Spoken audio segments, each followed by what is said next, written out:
नमस्कार दोस्तों, मैं ज्ञान सर। स्वागत है आपके YouTube चैनल ज्ञान सर पर। मैं आप लोगों को आज एक बहुत ही शानदार ट्रिक बताने जाऊंगा। रचना के आधार पर जो हमारे रूढ़ शब्द, यौगिक शब्द और योग रूढ़ होते हैं, उनको कैसे पहचाना जाता है। इसके लिए मैंने बहुत ही आप लोगों को एक सरल तरीके से और सरल विधि से बताऊंगा इसको, कि पेपर में अगर कभी भी आपसे पूछे कि रूढ़ शब्द कौन से होते हैं, यौगिक शब्द कौन से होते हैं, योग रूढ़ कौन से होते हैं, आज के बाद बच्चों आपका कभी भी गलत नहीं होगा। मैं आप लोगों को इतने अच्छे तरीके से बताऊंगा इसको, बस केवल आपको इसकी कोई परिभाषा नहीं याद रखना है, बस थोड़ा सा केवल दो शब्द आपको याद रखने होंगे। बस केवल 2 शब्द याद रखना, क्योंकि मेरे भी जितने वीडियो केवल 2 ही शब्द आपको याद रखने होंगे।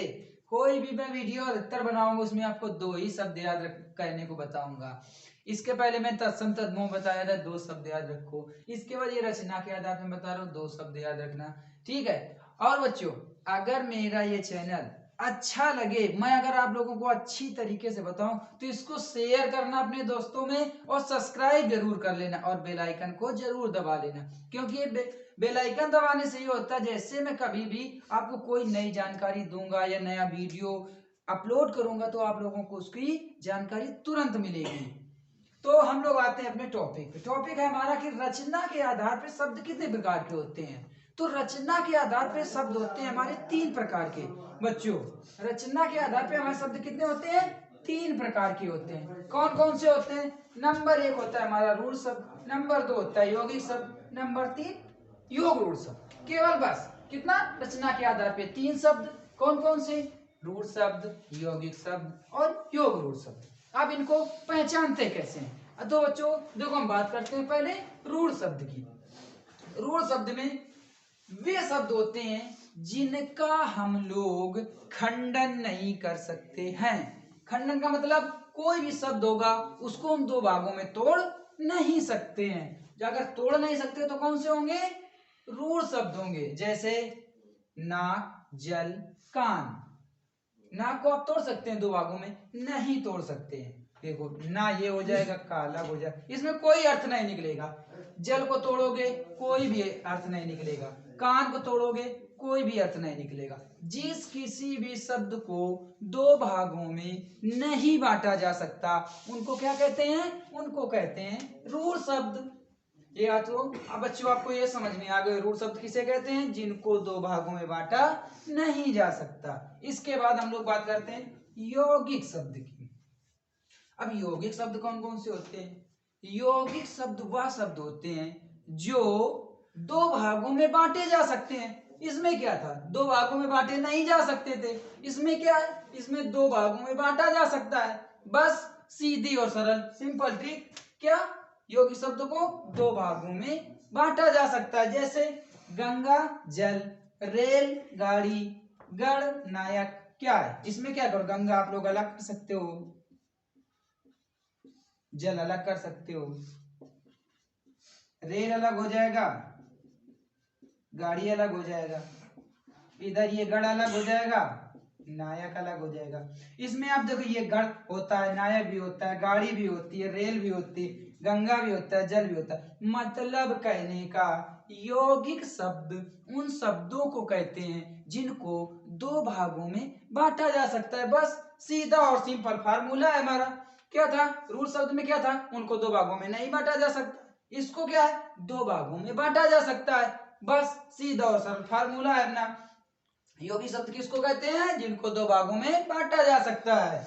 इसके बाद हम लोग बात करते हैं नंबर 3, योग रूढ़ शब्दों को। योग रूढ़ शब्द किसे कहते हैं? आप ये देखो, योग रूढ़ शब्द जो होते हैं बेटा, वो क्या होते हैं? वो यौगिक शब्द तो हो सकते हैं, वो यौगिक शब्द तो हो सकते हैं, लेकिन होता क्या है? इसका अर्थ अलग निकलता है। केवल बस इतना याद रखना है आपको कि हमारे जो योग रूढ़ शब्द होते हैं वो यौगिक तो हो सकते हैं, लेकिन उनका अर्थ अलग निकलेगा। यानी कि जो हमारे योग रूढ़ शब्द होते हैं उनका अर्थ अलग निकलता है। अब अलग कैसे निकलेगा? जैसे क्या है हमारा? दशानन। बच्चों, दशानन का मतलब क्या हुआ? जिसके 10 हैं आनन, अर्थात रावण के 10 सिर थे। लंबोदर, लंबा है उदर अर्थात गणेश जी। जलज, जल में रहने वाले प्राणी को क्या कहते हैं? जलज बोलते हैं। तो हमारे कहने का मतलब ये था कि योग रूढ़ शब्द किनको कहते हैं? जिनका अर्थ अलग निकलता है उनको क्या कहते हैं? योग रूढ़ शब्द कहते हैं। तो आप लोगों बच्चों समझ में आ गया होगा क्या कि जो हमारे रूढ़ शब्द होते हैं उनमें उनका सार्थखंड नहीं किया जा सकता। यौगिक शब्द जो होते हैं उनको दो भागों में तोड़ा जा सकता है और हमारे जो योग रूढ़ शब्द होते हैं उनका अर्थ अलग निकलता है। बस ये था हमारा फार्मूला। अब हम लोग थोड़ा सा प्रैक्टिस करते हैं और आप लोगों को अभी मैं क्वेश्चन दे रहा हूं और क्वेश्चन को मैं तुरंत आपको बताऊंगा, आप लोग उसका आंसर देना। ठीक, तो बच्चों हमने आप लोगों को बताया था क्या कि मैं आप लोगों को कुछ उदाहरण दे रहा हूं जो अधिकतर पेपरों में पूछे जाते हैं। तो उसी के आगे हम आपको बात कर रहे हैं। बात क्या कर रहे हैं कि मैंने ये कुछ उदाहरण दिए हैं और आप लोगों को अभी बताया था हमने कि कौन कौन से रूढ़ शब्द होते हैं, कौन यौगिक शब्द होते हैं, कौन योग रूढ़ शब्द। एक बार मैं आपको और बता रहा हूं और इसको आप लोगों को आंसर देना है। आंसर देना है कैसे? मैंने आपको बताया था कि जो हमारे रूढ़ शब्द होते हैं उनको कोई भी खंडों में बांटा नहीं जा सकता है। यौगिक होते हैं उनको खंडों में बांटा जा सकता है। योग रूढ़ जो होते हैं हमारे वो क्या होते हैं?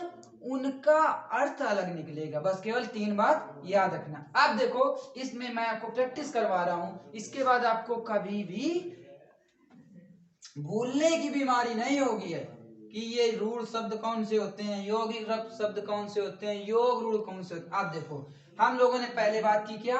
आम की। तो आम हमारा क्या है?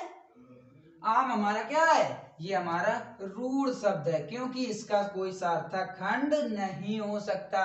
ये हमारा राजनेता क्या होगा? क्योंकि हमने बताया था जिसका 2 खंडों में विभाजित हो जाएगा। हमारा क्या? राजनेता। राजनेता अगर इसको 2 भागों में विभाजित कौन सा बनेगा? यौगिक शब्द बनेगा। वैसे आया क्या? रसोईघर। इसको क्या? इसको 2 भागों में बांटा जा सकता है। 2 भागों में बांटा जा सकता है तो कौन सा शब्द होगा? यौगिक शब्द होगा। यौगिक शब्द होगा। इसके बाद आता है हमारा क्या? गौशाला। ये बताओ क्या है? गौशाला। गौशाला क्या है हमारा? ये भी यौगिक शब्द है क्योंकि इसको भी 2 भागों में बांटा जा सकता है। इसके बाद आया क्या? नीलकंठ। अब ये बताओ क्या होगा? क्योंकि ये यौगिक भी है और क्या है? इसका अर्थ भी अलग निकल रहा है। तो जिसमें यौगिक भी हो और अर्थ अलग निकल रहा हो तो कौन सा था? योग रूढ़ था। योग रूढ़ था क्या? नीला है कंठ अर्थात किसका? शंकर जी। तो ये हमारा क्या हो जाएगा? योग रूढ़। इसके बाद हम लोग बात करते हैं गिरधारी। ये बताओ गिरधारी, गिर को धारण करने वाले हमारे भगवान श्री कृष्ण। तो ये कौन सा होगा? योग रूढ़ होगा। सरल, इसको बताओ। सरल को 2 भागों में बांटा जा सकता है? नहीं बांटा जा सकता। रास को 2 भागों में बांटा जा सकता है? नहीं बांटा जा सकता। मत को 2 भागों में बांटा जा सकता है? नहीं बांटा जा सकता। तो ये तीनों क्यों से होंगे? रूढ़ शब्द होंगे। इसके बाद हमारा क्या था? राजकुमार। आप लोगों बच्चों समझ में आ गया होगा कि ये हमारा क्या है? यौगिक है क्योंकि इसको 2 भागों में बांटा जा सकता है। इसके बाद आता है हमारा त्रिलोचन। त्रिलोचन, लोचन का मतलब क्या होता है? नयन, जिसके 3 नेत्रों। और हमारे किसके 3 नेत्र थे? भगवान शिव के। तो जब शिव के 3 नेत्र थे हमने बताया था जिसका तीसरे में अर्थ निकलेगा तो वो क्या होगा? योग रूढ़ होगा। इसके बाद हमारा चतुर्भुज। चतुर्भुज किसके थे? बताओ बच्चों। चतुर्भुज थे हमारे किसके? ब्रह्मा जी के। तो हमारा ये क्या होगा? योग रूढ़ होगा। ये हमारा कलम लिखा हुआ है, ये बताओ कलम क्या होगा? इसका कोई भी सार्थक खंड नहीं हो सकता। तो ये क्या होगा? हमारा रूढ़ शब्द होगा। ये हमारा क्या होगा? रूढ़ शब्द होगा। तो बच्चों आप लोगों को समझ में आ गया होगा कि रूढ़ शब्द उसे कहते हैं जिसके सार्थक खंड नहीं हो सकते हैं। यौगिक शब्द उनको कहते हैं जिनको 2 भागों में बांटा जा सकता है। और योग रूढ़ किनसे कहते हैं? जिनका अर्थ दूसरा निकलता है। यौगिक तो हो सकते हैं लेकिन उनका अर्थ दूसरा निकलता होगा। तो ये थी हमारी आज की क्लास। अगर बच्चों मेरा ये वीडियो अच्छा लगा हो तो इस चैनल को प्लीज शेयर करिए अपने दोस्तों में और सब्सक्राइब जरूर कर लीजिए। बेल आइकन को भी दबा लीजिए। मैं विश्वास करियर कोचिंग सेंटर कोरिया से। धन्यवाद।